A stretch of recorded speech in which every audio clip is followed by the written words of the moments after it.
We are live. Welcome back, ladies and gentlemen. I am your host, Blake Ruffino. Alongside me is my co-host, Joe DeLeone, live from Arizona.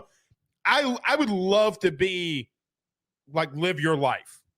You go to Mobile, you go to Arizona, Believe pays for everything. You know, like I just want a packet of ketchup. That's all I want. You're muted. Of course. I got too caught up in what you were describing me as.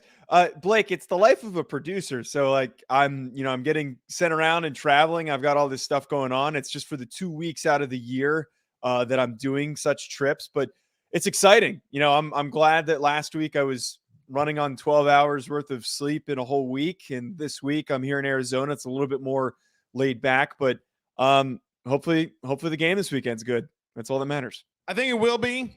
You know, the NFL likes to script things, and obviously we have the Kelsey Bowl. Yes. So it's going to be massive. It's been really interesting to see, like, behind the scenes with those two. It's been really good content.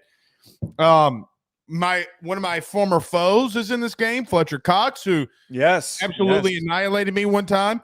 I hope he loses. Not really. I'm kind of rooting for the Eagles, but nevertheless, good to be here with you. Good to be good. Glad. I mean, Joe, it looks like you're in a penthouse suite. I got to be honest. I mean, look. Oh, we're not. This is a very unexciting 2-bedroom tight hotel room that I am sharing with Joe Serralo, who is my counterpart from Believe, who hosts another show on the network. But no, the hotel's fine. You know, we're chilling. It's not a bad spot to be crashing for the next few days. The internet's working. That's all that matters, because the internet inside of Radio Row, I was hoping would be pretty cool if we went live and I'm in the backdrop, got everything going on behind me, but you can't even load like a simple web page. So here we are in the glamorous hotel room of the Renaissance in downtown Phoenix. Yeah, so I went to an SEC like conference one time, and everybody's like, "We don't have internet," and I'm like, "How am I the only rookie here that was more prepared than every veteran?" And I had like a hot spot, and I was just like pumping out content, and everybody's like, "Go follow Blake, he's pumping the shit out," and I'm like, "Well, first off, pause. Okay.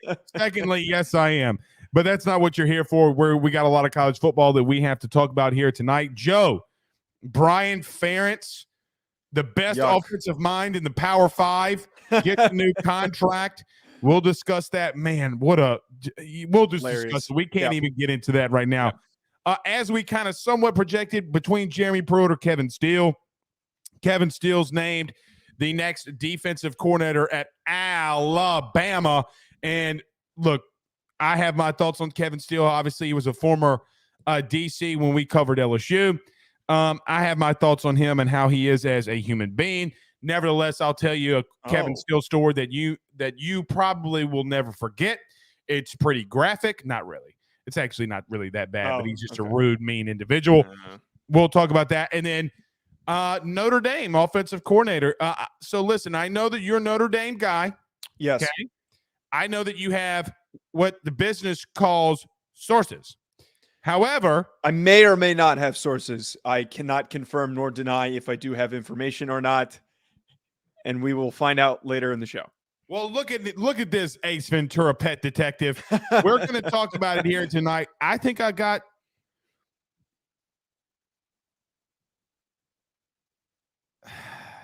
never mind. I just know that there is one person that they've contacted more than once that have denied them more than once. We'll get into it. Is it the person that you and I had a phone call regarding? No. Different person. Okay. Yeah, different person.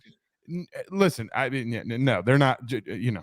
We'll get into that. We'll get into that. Joe Brady, if you go there, I swear to God, I'm punching you in the face. You know I swear you will. Anywho, so we do have a lot that we have to get in here or get into here tonight. And so we need to jump in there as quickly as possible. But Joe, let's do this. Let's talk about our good friends over at betonline.ag. First, everybody do us a favor, though, by hitting the like and share. So many of you watching us live here on Facebook.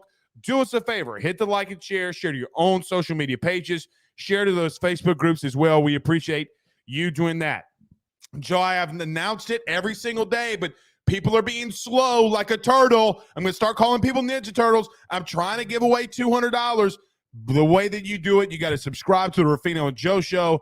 I think we're like 350-ish, something like that. So we're making progress. We're plugging away, but I think that, and I'm sure you can agree, when it's the off season and we're peak off season, there's no spring ball just yet. I think everyone's kind of slugging their way along. They're a little distracted. It's Super Bowl week. We're gonna get them though soon though, Blake. We're gonna get up to that 1K pretty quickly. All right. Well, let's do that. And if we do, we'll give somebody $200, and then you got to go to AYS and subscribe there as well. So everybody rate, review, subscribe wherever you listen to podcasts, all that great stuff. Joe, let's talk about Bet Online. We're back in 51 seconds. Let's talk about the best offensive coordinator in the country, Brian Ferentz, next. Bet Online is the fastest and easiest way for you to wager on all of your favorite sports, contests, events, with the first-to-market odds and lines. Find reviews for all the news for each league, including Major League Baseball, NFL, NBA, NHL, combat sports, college sports, esports, and even golf. BetOnline continues to be the top online resource for all of your sports information for live in-game betting, props, and futures. Head on over to BetOnline today and use your mobile device to join and make your first sports bet. Use our promo code BELIEVE50, that's BELIEVE50, BLEAV 50, to receive your 50% off welcome bonus on your first deposit. That's betonline.ag, betonline.ag. We're back.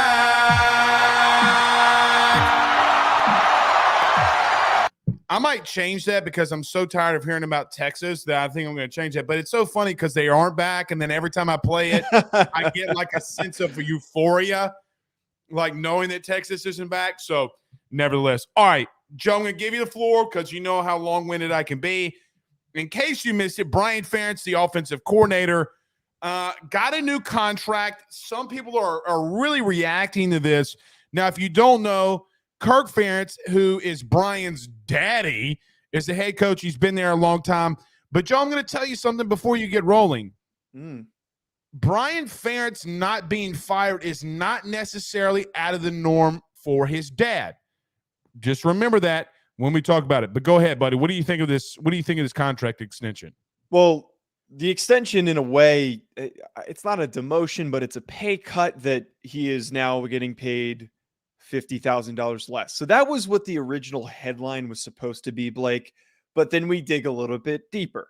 There's incentives that are placed on this. He needs to score 25 points per game. It does not need to be all offensive points. They can benefit from the defensive touchdowns that they score, which, knowing Kirk Ferentz and his success as a head coach, that tends to happen pretty often.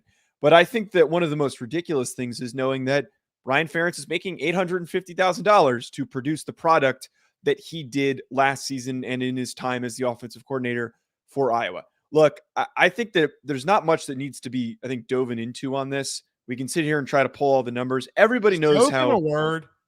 I just made it a word. Anyway, continue. We all know the hilarity of how terrible they were offensively last year. 18.6 points per game. That was what they averaged. They barely were moving the ball. And had it not been for a safety, they might not have even beaten South Dakota State, who won the FCS national championship this past year. I don't think the guy should be employed. And I know that you're probably going to come and point out here that Kirk Ferentz typically gives a long runway for a lot of his offensive coordinators. But I think, one, circumstantially, it being your son and him not performing well, you got to hold him to a higher standard. The only way that the guy is going to get better is if he's held accountable.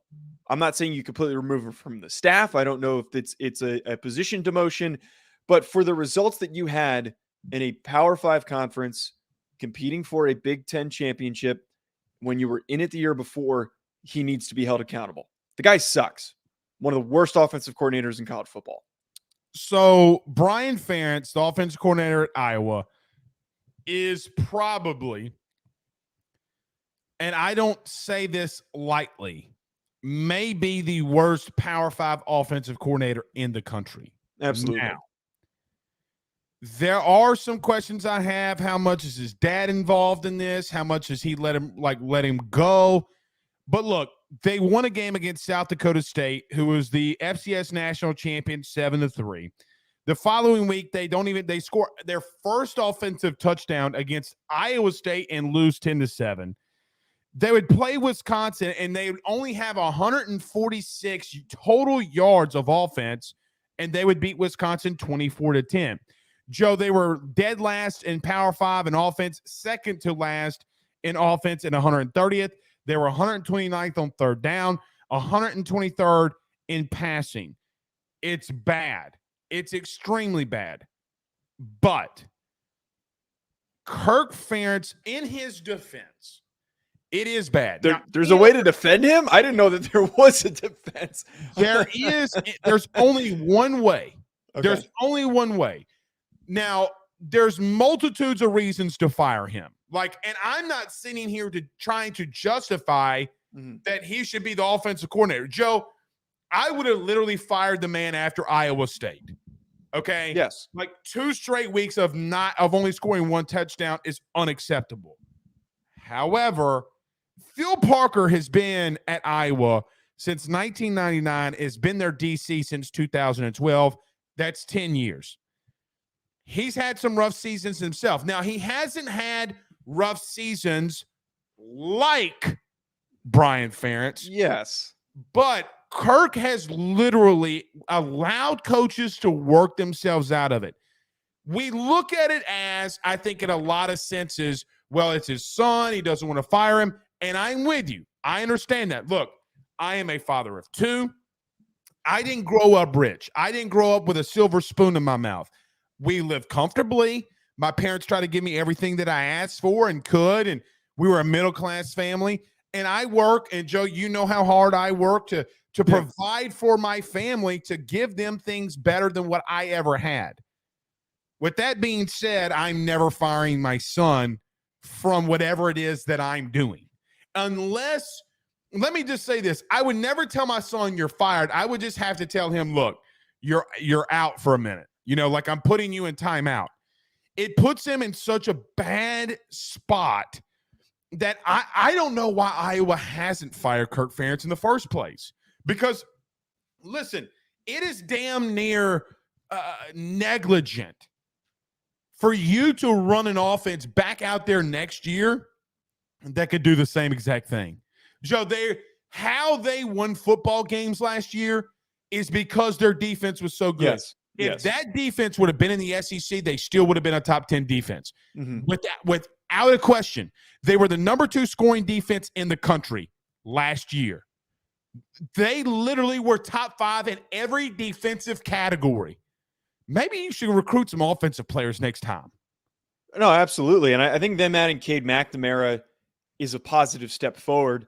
I have no idea why that he made that decision. I think that there were probably better opportunities for him than to play in this archaic, terrible offense. But look, I know that it's a tough topic of discussion of what would you do if you were Kirk Ferentz? Would you fire your son?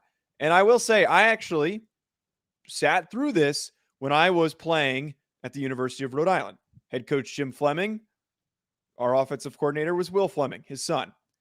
And when I tell you we had one of the worst coached offenses schematically, that is not even a joke. We had some very talented kids. We had a number of kids who were at Power 5 programs. We had a quarterback who came from UCF. We also had another quarterback who came from New Mexico who was recruited to play running back at Power 5 programs. We had a lot of talented kids, yet we called a lot of bubble screens and slants that did not produce any yards. It was a very uncreative offense. And I'm assuming he got fired. He got fired after 3 years, right when I was leaving. And that opened up them to then hire one of the best offensive coordinators in the FCS. And their offense has been a total 180. They signed Kasim Hill, who's a very talented player who was at Tennessee and Maryland for a minute. And they have been a total 180 in terms of production. I'm just anti-nepotism because it sets you up for these situations. I don't think there's anything wrong with the elaborate coaching tree that you're going to end up building as a head coach with all the connections that you make to help your son get a job at another program. Let him work his way up and earn it. But I freaking hate this. I hate that he worked his way up into the offensive coordinator role and he's not qualified. He's very clearly, blatantly not qualified for this position. There is nothing that he's done in his career other than having the last name Ferentz to qualify him for the position. I don't think anyone else would have hired him for this job. At least not right now. There's parts that I agree with, right? Like, you're not wrong. But I do hope that my son Benjamin or my daughter Jewel one day gets hired by ESPN because her daddy was Blake Ruffino. You know, like there are parts that I understand. You're in that circumstance, though, that you're not going to be the executive producer, right? No, like, because listen, you just would be high up there. You wouldn't be their boss. Right. Well, you know how I am. I'd punch somebody in the face. I can't, like you're late if you're on time with me. I think that you know that. But I get where you're coming from. You know what's more crazy to me than anything out of all of this is that the Iowa fan base is not burning that football ops building to the ground. And I mean that figuratively. Joe, I'm going to make a very hot take. Are you ready? Oh, I'm ready. Iowa could have been in contention to be a playoff team if their offense would have been 50th in the country.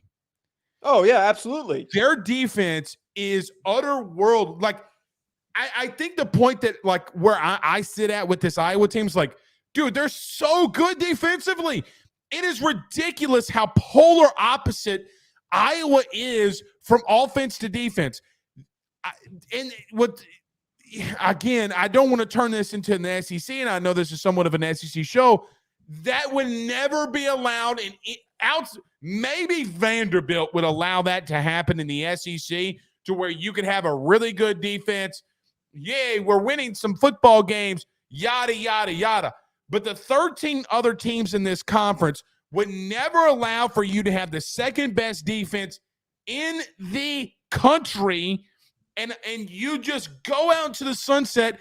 And Joe, the most iconic thing that Iowa did last year, remember the jet sweep? Yes. If I'm not mistaken, like, it hit 77 dudes in the butt. It made Mark Sanchez look like a rookie. Right. Okay? When it comes to butt fumbling. I don't get it. I would be so mad. I would be screaming on Twitter, fire Kurt Ferentz, because both of them, truthfully, both of them deserve to be fired. Brian and his dad. Part of it is a little bit of chicken before the egg, too, because let's be real, Spencer Petras stunk. I mean, he was one of the worst starting quarterbacks in the Power Five. Ultimately, I do completely agree with you. I think here's the take. If you put Stetson Bennett in that offense, I think that they would have. Don't you dare! They would have been competing for the Big Ten. Absolutely. Well, let me ask Purdue could make it to that McNamara. Do you think they can compete now? Not with Brian Ferentz running that offense. Because Cade McNamara is fine. Like, he's fine. Stetson Bennett was better than Cade McNamara. You shit on Stetson Bennett for 17 straight weeks, and then you could have come in here and says, well, they would have had Stetson Bennett. They would have won football games. But that wasn't what I was saying about Stetson Bennett. I was misunderstood. All I said was Stetson's not an all-time great quarterback. I said that he was a great player at Georgia, and he was a great player this past season. I think he deserved all the recognition he earned. All of it. I never once said that he wasn't a good player. I just said that he wasn't an all-time great. My point here is, if you plug in one of those quarterbacks on that roster, and there's limitations to that roster, they likely could have won the Big Ten. You're no shit. There's some limitations. You're in Iowa. Name one thing Iowa's known for, and don't say corn. Good linebackers like Jack Campbell. Did Luke Kuechly, did he go to Iowa? No, it was Boston College. Boston College. You remember those long streaks of linebackers coming out of Iowa and Boston College? Where did those dudes go to? It's a great question. And they're still able, Iowa, to that point, though, is still able to produce so much defensive success. They have been so good defensively. It's ridiculous how good they are defensively, Joe. Like, again, this is legitimately why, like, people in the South, especially the Southeast, make fun of all other conferences. Yeah. When you can have that good of a defense and just shit the bed offensively. I mean, that level of ineptitude would not. They have more white people than Costco does on a Saturday evening. They have more white people in Iowa than they do at mayonnaise conventions. Okay? They have more people in white people in Iowa than you would see in Comic-Con, and somehow they find ways to win. Joe, they had 146 yards of total offense and beat Wisconsin. Yeah. No, that is the hilarity of the way, Wisconsin fired Jim Leonhard, by the way. Which they didn't fire Jim Leonhard. They just didn't. What? You're not. Yes, I mean technically they did. No, they weren't retaining him. Luke Fickell wanted him to join the staff. That was Jim Leonhard's decision. Bullshit. I thought that was Jim Leonhard's decision to not join that staff.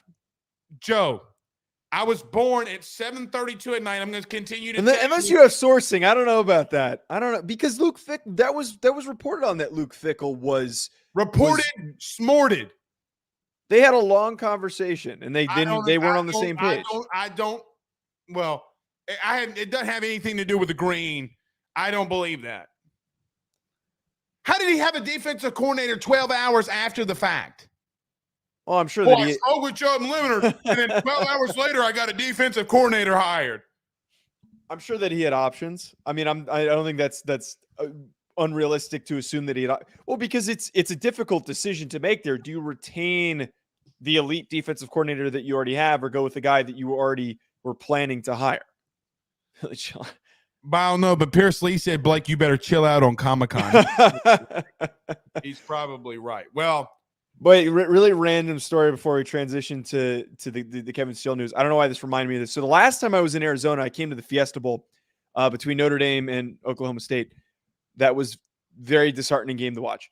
But the night before the game, in the hotel I was staying at, my buddy and I made a realization that there was a furry convention going on at the hotel. What's a furry? You don't know what a furry is? You're going to have to elaborate because the things that I call furry. A furry is an individual who dresses up in an animal costume and then they had a convention for that. I'm not even joking. Dude, I was going to get food. These people are walking around with tails and shit. I'm not even joking, Blake. This is 100% real. It is the scariest group of individuals you ever see in your life. Were they like meowing?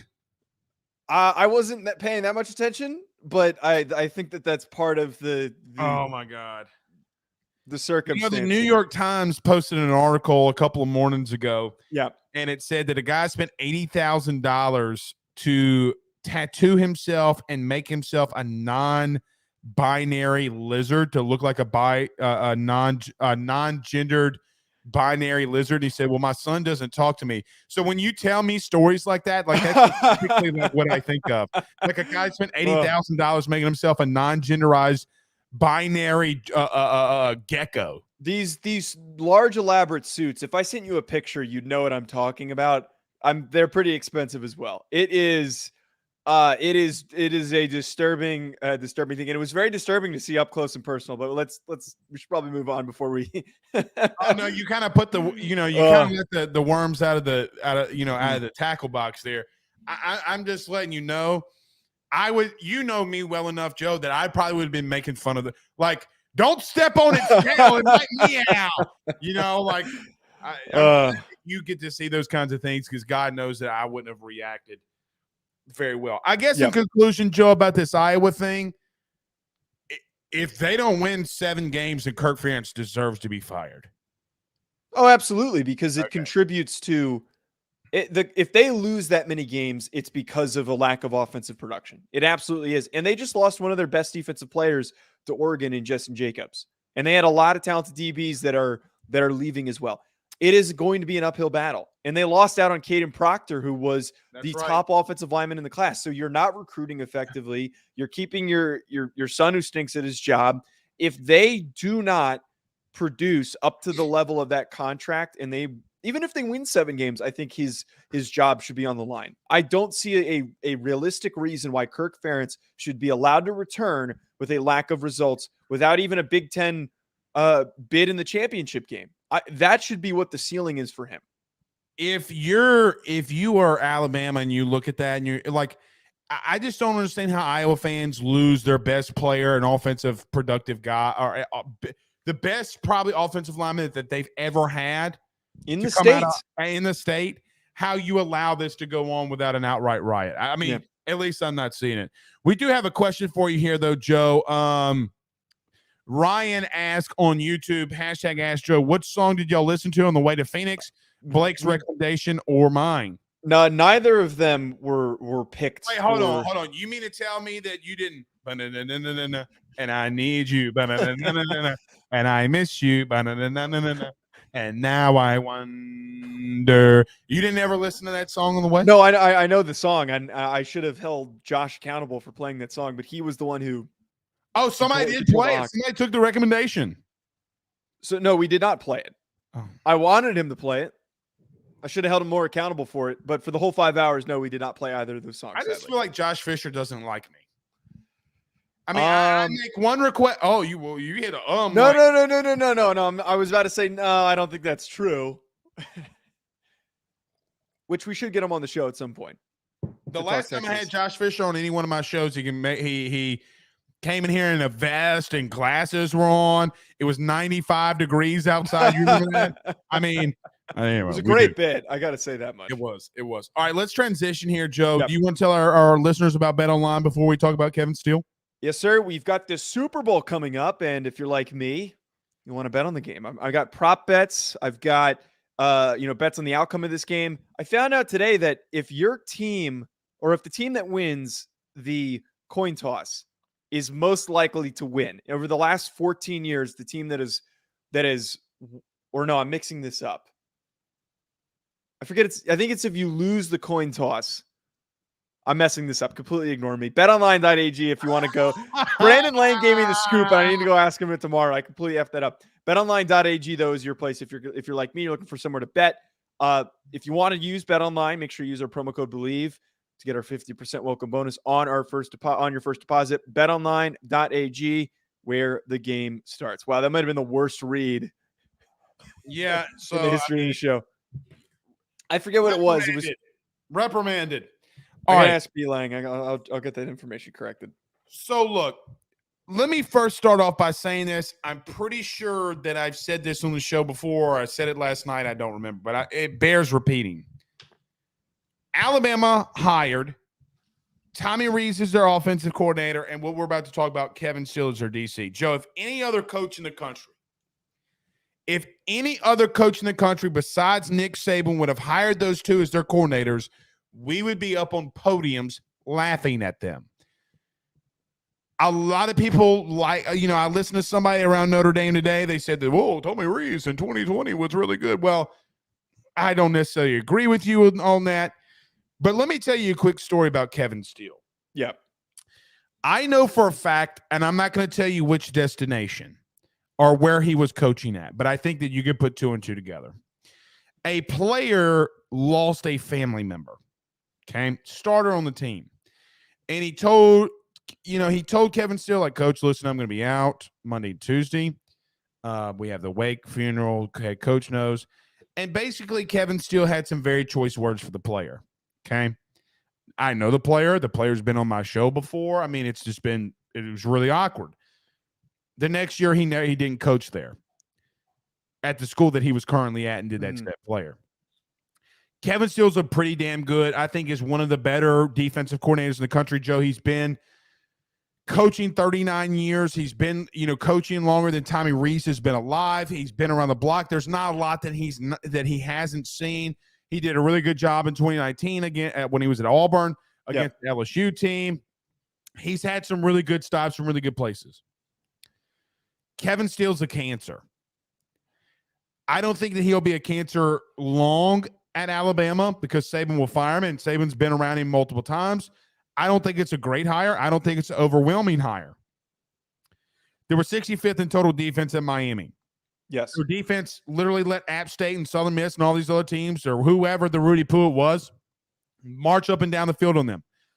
Another thing, Texas A&M absolutely stunk. Texas A&M had their best offensive performance against, wait for it, Miami. I just don't think that Kevin Steele is going to be the trend center that everybody believes at Alabama. I think that it was a very subpar hire. But I will tell you, I'm glad that this is over because this has been a whirlwind of having to keep up with these Alabama coordinators. Saban's not above reproach, and you can clip this. You can say whatever you want. I get that he's the GOAT. I get he's the best of all time. But to sit here and say that you don't have severe question marks around Kevin Steele and Tommy Rees as offensive coordinator, regardless if Nick Saban is higher than them or not, you are an outright dummy if you think that those are just two slam dunk hires. There's nothing statistically, there's absolutely nothing that Tommy Rees and Kevin Steele have done over the last 5 seasons that would make you say, oh, shit.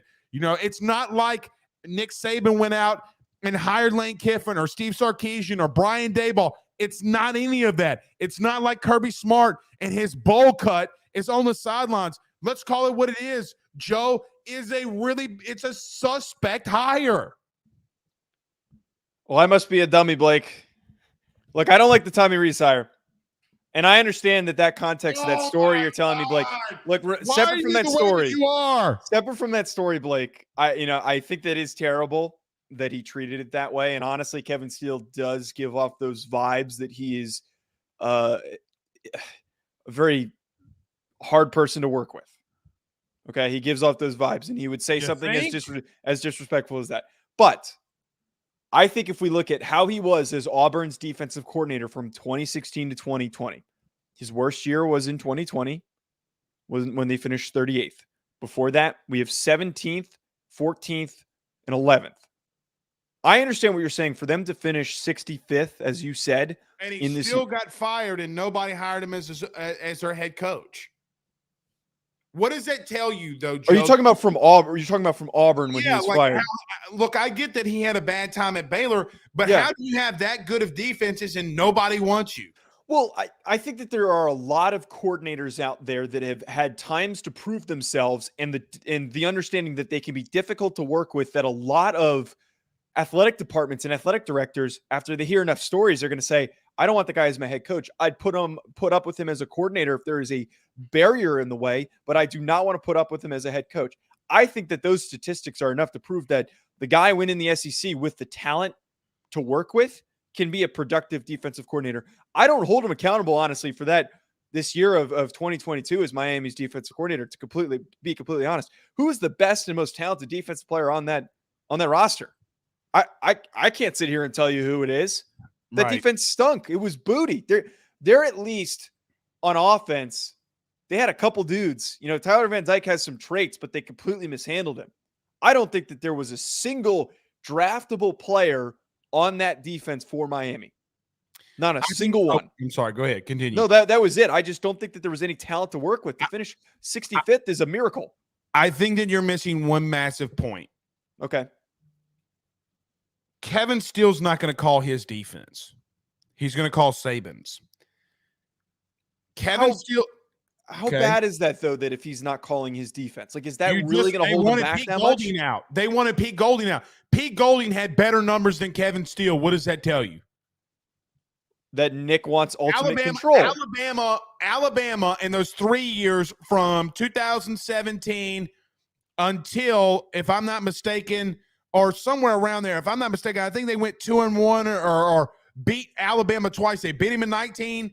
You know, they had success against Alabama.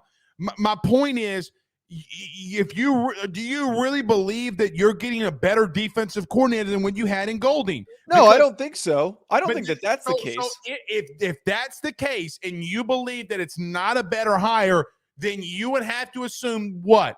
It's an underwhelming hire. Because the guy that you wanted to leave, the guy that they wanted out, you insert Kevin Steele into this? I believe, and maybe I'm off base here, that Golding's leaving has more to do with what we just mentioned, where Nick Saban always wants ultimate control. And I think Golding is now in a situation going to coach under Kiffin. He now has more autonomy on his defense. And, you know, someone like Kevin Steele, I think Saban, I don't know if he can control him more, but I'm not saying that this is a better person to run this defense than Golding was. That's not what I'm saying. But for the circumstance of it seems to have been a mutual parting of ways. That's what it feels like. Kind of like the Bill O'Brien situation, a mutual parting of ways. If you have to fill this position with limited guys available, I think that Kevin Steele is a quality hire. What was Alabama's defensive stats in 2014? Zach, can you look that up? What was Alabama's defensive stats in 2014? Was that when he was last at Alabama? Yes. Or, I mean, as a on-field coach. Right. Because I'm old enough to remember. Now, let me say this. I think when Kevin Steele is given the ability to just call his defense, he can be deadly. Okay? Okay. LSU had a really good defense in 2015. He had multiple defenses at Auburn that were really good. Joe, he's a 4-down defensive lineman coach. He wants 4-down defensive linemen. He ain't getting that at Bama. Now, I will tell you that I don't care what anybody tells me. Will Anderson is counted as a defensive end if I'm a center.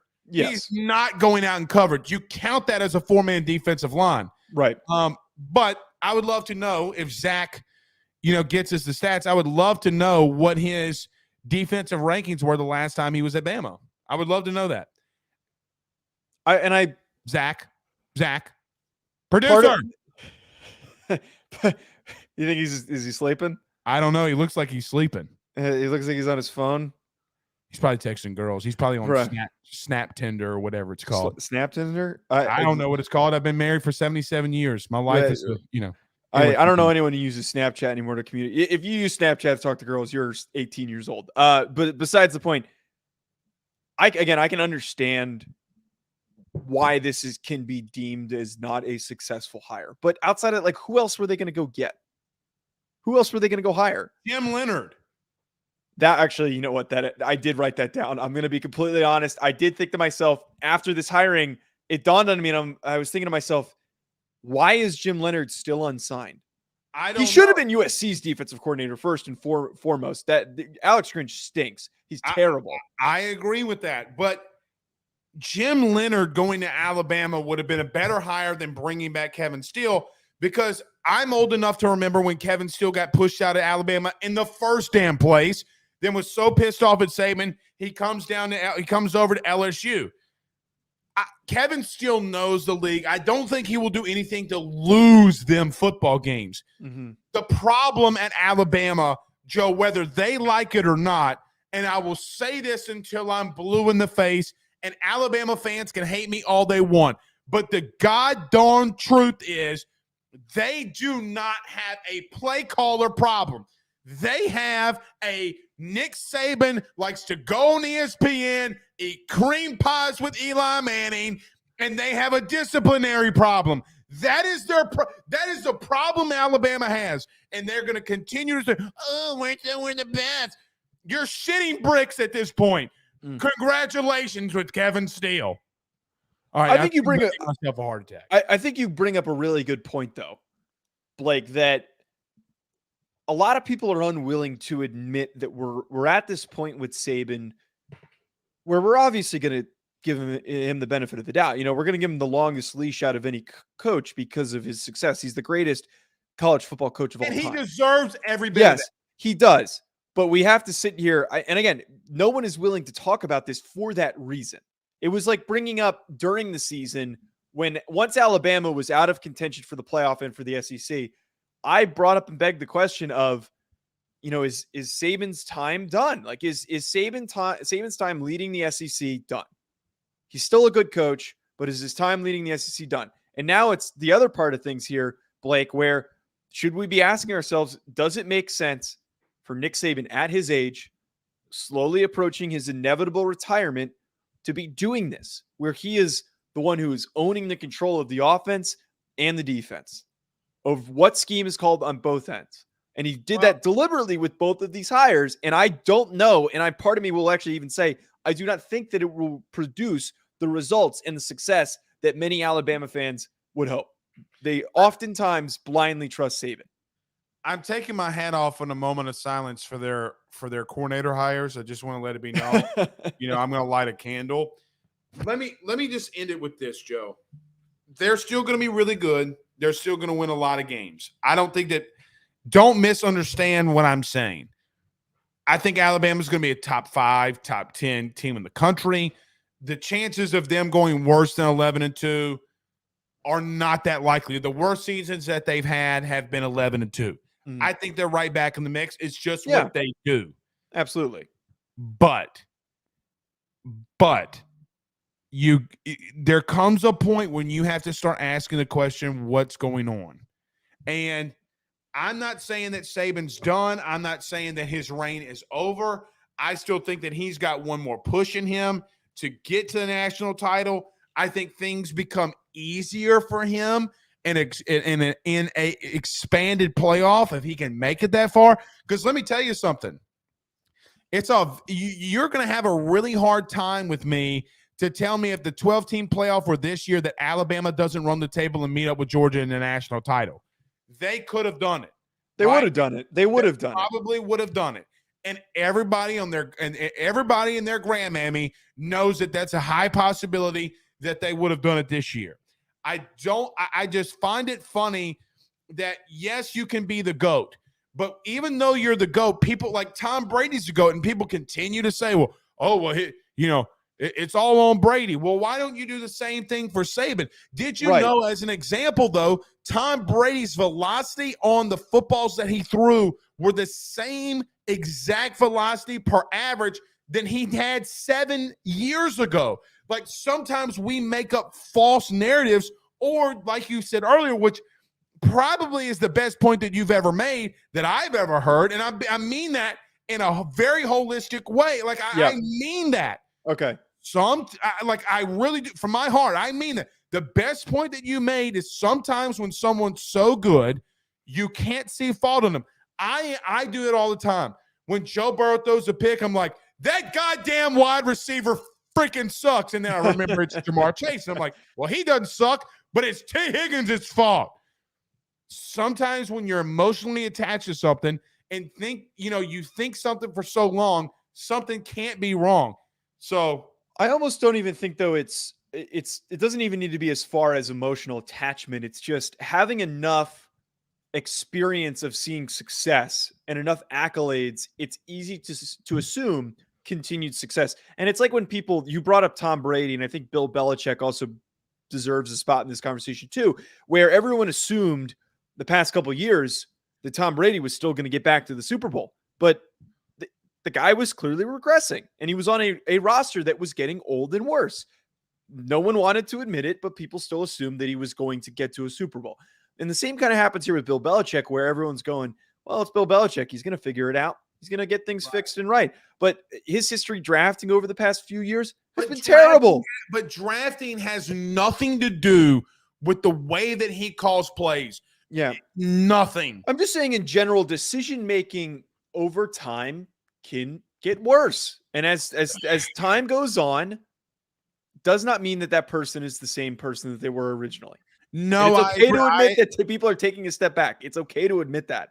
I agree with you there. And it's going to be interesting to see how that all unfolds in Tuscaloosa. You think Alabama wins the SEC next year? Way too early? No, I don't think that they do. Who do you think does? Is either Georgia or Tennessee. I think it's going to be Georgia or Tennessee or LSU. It's one of those three teams. I think LSU has the best circumstance because they're returning Jay Daniels, and we've talked about a lot of this stuff. But I do not think that it's Alabama, and my main reason is the question mark that they have at quarterback. I don't trust Milroe, and I don't know what Ty Simpson is. So it's like, what having a good quarterback is the most important thing for winning a national championship. You need an above average quarterback at the bare minimum. And I don't know if either of those guys can be that. There's no proof. You don't think Tommy Rees could do something special with a Jalen Milroe that can run the football the way that he does? I mean, he didn't do it in his time at Notre Dame. He had Tyler Buckner was a highly regarded recruit. Milroe's a different animal. Tyler Buckner was really highly recruited, dude. He was really highly recruited, and he stunk. He didn't develop one bit. Well, you're the Notre Dame guy. I'm not going to disagree with you in that. Speaking of Notre Dame, look, let me just, as we go into this Notre Dame thing, I know you're a Notre Dame guy. I know for an outright fact that Byron Leftwich is going to be in Houston within the next couple of days. Okay. I know that you said this a little bit earlier. I'll say it for you. because of the sourcing that we have. I've had some people tell me around the Saints that, they've kind of inquired, and, I don't think that Byron Leftwich is leaving the NFL. I really don't. Look, Joe, let me tell you something. A lot of college coaches, and this goes for Joe Brady too, as we transition to this Notre Dame offensive coordinator position. Buddy, I have a lot of coaches that I know that are in college football and the NFL. The ones that are in the NFL laugh at me when I ask them if they'd ever come back to college. A lot of people that watch AYS know one of my former teammates is the offensive line coach, Cody Kennedy at Arizona. Mm-hmm. And, if you ever have a conversation with a college coach, regardless of who it is, they will tell you that recruiting literally takes years off your life. I just don't know if Byron Leftwich wants to do that, because Byron Leftwich gets to go into his job and his work and literally just break down film. That's all he really has to do. Which begs the question for me, who will Notre Dame hire? I do know this.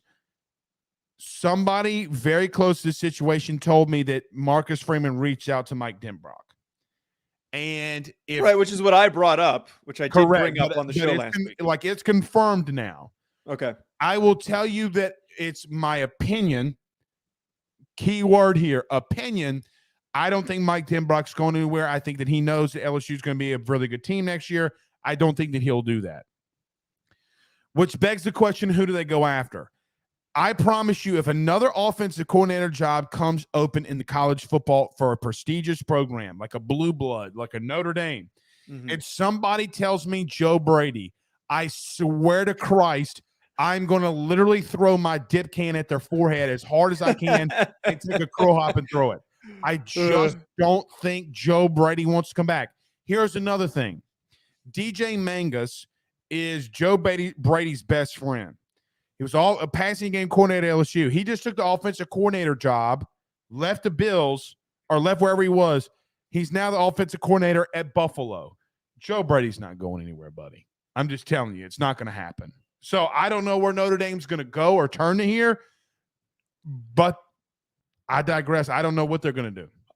From what I understand, there still is interest for Joe Brady for that position, but I don't. But again, to your point, I agree with you. I think he's been burned enough that he does not want to return to the college ranks. That being said, the Byron Leftwich stuff is what it is. I don't know if there is legitimacy to it, or I don't believe that there is legitimacy to it, is how I'd like to phrase that. I don't think that he's going to take that job. I think that more likely than not, he will probably take a quarterback coaching gig in the NFL. That is what the better opportunity is going to be for a Byron Leftwich. Hell, we don't know what Arizona's doing. They don't even have a head coach yet. Yeah, and look, oh man, the Denbrock thing is interesting though, because I think that here's what I think with Denbrock, that you've confirmed that there was an actual conversation that had happened. I didn't say conversation. Or a reach out. Bingo. A reach out. They have a connection from Cincinnati. There is a connection there. I do not know in what level of esteem Denbrock holds a program like Notre Dame, because look, to be fair, and I know that twice. I mean, he was there twice under Kelly, but it was Brian Kelly though. Right. And I know some people in the chat and some people who in general who watch this show might laugh at me saying this, but outside of the South, a lot of people that come from the Midwest, there is this strange level of, I'm trying to think the best way I want to phrase this, their prestige for the University of Notre Dame, where a lot of guys, if they get offered a job there, they will take it. That's just by purely the name alone, because of the history of the school and what it means to the Midwest specifically. The Midwest and the Northeast specifically. It's a regional thing. Just like if Alabama called up some guys in the South, a lot of guys would leave to go to Alabama because of the prestige in the South. And I don't think it's impossible. If they can surpass the contract that he's getting at LSU, if Notre Dame can pull that kind of money, I don't think it's impossible. They're not going to. They're not. Let me just What's his current contract? If I'm not mistaken, he's making around 1.5 to 1.75 million. They're not. Yeah, I don't think Marcus Freeman's making significantly more than that, I think, off the No, top he's of my not. head. I mean, he's Yeah. making close to around 5, which is really, or 5 or 6, which Which is is low. relatively low for a college head football coach, especially at Notre Dame. Right. Mike Denbrock's not going anywhere. I said this last night on my show. I'll rehash this with you. The only way Mike Denbrock leaves LSU is because Sam Hartman is able to convince him to do that. He's been with Brian Kelly since Grand Valley State. I think that they know that there's something special going on in Baton Rouge. You're not going to outbid LSU. The same people who say LSU is behind in NIL are the same people who were like, LSU's got the money to pay a coordinator whatever they want. Buddy, they were legitimately. Let me just tell you a quick story. Yeah. Orgeron, Coach O, confirmed my report. When we started AYS, I came out with a report, and this is what, 2016-ish, late 2016, like maybe November, like around Thanksgiving, late November, early December. And I come out and said, well, Lane Kiffin is probably going to be their next OC at LSU. Okay. He was leaving Alabama. All that story came out and saying Nick Saban stopped it. He went to FAU. You know the rest of the story. Yeah. LSU was about to make Lane Kiffin the most highest paid assistant coach that would still be in college football at $2.5 to $2.75 million a year, because they were only paying Orgeron $5 million a year, and they thought that they can get Lane Kiffin. My point is, you're not. I get Notre Dame as Notre Dame, but me and you have had this conversation before. Until Notre Dame drops their Catholic nuts and says that we're not going to get outbid, they're not going to make moves like they're not going to be able to make moves like this. Let me give an example. I agree. Yeah.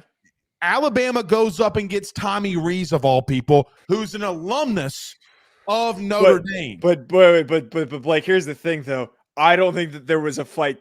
From what I understand, it does not sound like there was much of a fight to keep Tommy Rees. Like I mentioned on the show. But there's a persona that you have to maintain. You cannot allow Alabama to come in your backyard and take your former quarterback and offensive coordinator. Yes. If you don't want to fight, that's fine, but you also don't want to win national titles either. Marcus Freeman let me say this and to give you this. Okay. Marcus Freeman has the biggest opportunity in the world.